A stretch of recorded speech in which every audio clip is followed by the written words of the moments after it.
لاہور کے علاقے پرانا کہنا سے سوا اصل تک جانے والی روحی با اثر قبضہ مافیا نکل گئے۔ 8 دیہاتوں کے معززین اور مقامی سیاسی سماجی شخصیات نے سر جوڑ لیے۔ صابر اسٹیٹ پر اہل علاقہ کا اہم اجلاس ہوا ہے۔ با اثر افراد سے قبضہ واگزار کروانے کے لیے قانونی چارہ جوئی کا پلان تیار کر لیا گیا۔ اس حوالے سے دیکھتے ہیں طارق جٹ کی یہ رپورٹ۔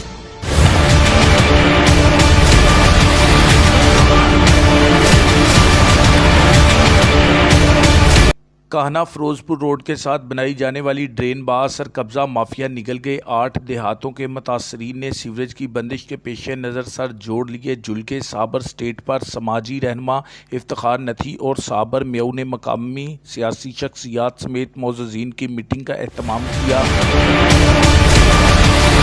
اس میں وزیر اعظم پاکستان، وزیر اعلیٰ پنجاب، گورنر پنجاب، سیکٹری بلدیات، D C O Lahore, commissioner Lahore سے اہل علاقہ کی طرف سے مطالبہ کرتا ہوں کہ ہمارے اس سیوریج کے مسئلے کو حل کیا جائے اور ہمارے روہی نالہ پر جو قبضہ ہے اس کو واگزار کروایا جائے۔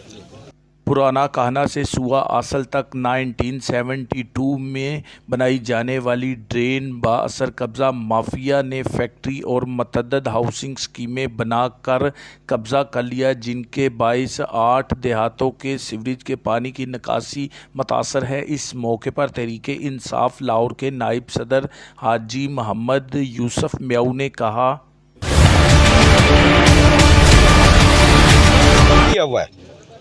تو اب وہ بااثر شخصیات ہیں، اس کے ساتھ اور بھی پرائیویٹ ہاؤسنگ اسکیموں والوں نے انہوں نے بھی قبضہ کیا ہوا ہے۔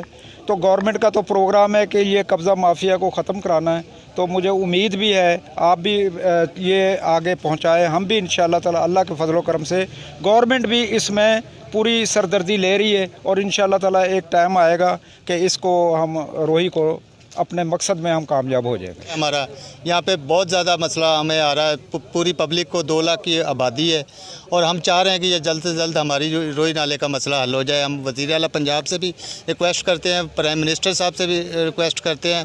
مہربانی، تھینک یو، شکریہ۔ سیاسی سماجی رہنما، دینی جماعتوں کے عہدیداران اور سینئر وکلاء نے قبضہ مافیا سے ڈرین قبضہ واگزار کروانے کے لیے اقتدار کے ایوانوں سے فوری نوٹس کا مطالبہ کر دیا۔ کیمرہ مین ٹیم کے ساتھ طارق جٹ، لاہور۔